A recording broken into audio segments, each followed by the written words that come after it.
He was making goblets, and he had actually a dedicated rotary tool that went in and cut out the inside of the goblets and the outside, and he was mass producing them. So all that's been done is just a chuck tenon was put on it. And I want to talk to you about why these two tools work the way they do. If this is our piece of wood, all we've done so far is drill a hole up into it like that, and it's in the chuck back here. So if you consider the grain the same as these lines on the paper, our first cut might be like that, our second cut is like that, and our third cut is like that, and our fourth. So we're just taking out, it's a pulling cut toward the opening with either one of these tools, okay?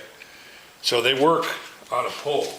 This is the tool that's currently in the thing, and it looks just like a twist drill bit, but if this was in a milling machine and you marched it across a piece of aluminum, it would cut a round bottom slot in the aluminum.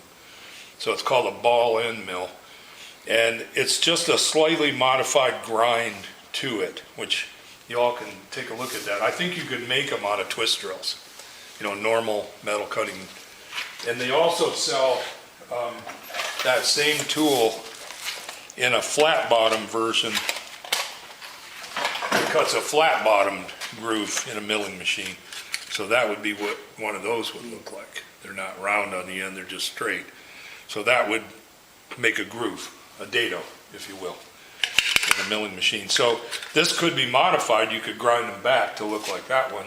Either one would work. I think these are about $12 or $15, and they're made for cutting steel, so it's good stuff, cobalt, vanadium, you know, better than probably a lot of our wood turning tools. But you can pass that around. So we want to be cutting right in there, not on the tip and not on the side. So what determines that, you have that tool, is when you put this tool in the holder, it's your rotation that determines where the wood is going to hit on the cutting edge.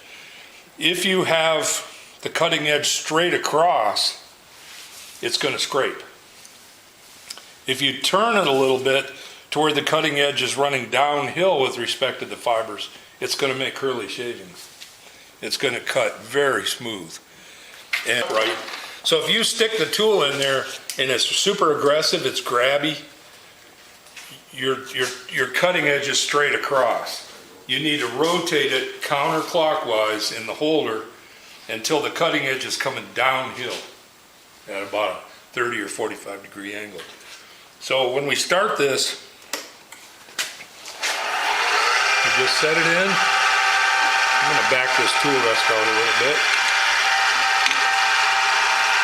And the hole's already been drilled, so I want you to watch the quality of the shavings that come off this.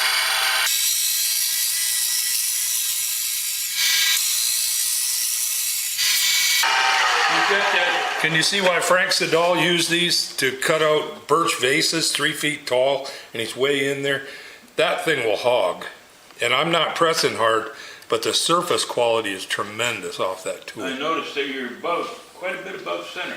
It doesn't matter. Yeah, he did that job. I'd rather be above center when I have a catch because it goes into air if it goes straight down. If you're at center and you have a catch, it goes deeper into wood. So cutting at center or slightly above will be less grabby, especially with a handheld tool, not so much a trap boring bar, but I like to scrape just slightly above center. And I'd like this just a little higher so it's a downhill presentation, but I'm not going to fool with it. But I think any of you can come and look at this surface in hard beach that's been air dried for a long time, and that's about as nice as you could ask for. So if you were making like little scoops for dog food or something, or you know, goblets, that's just a wonderful surface. And you can come and try this after.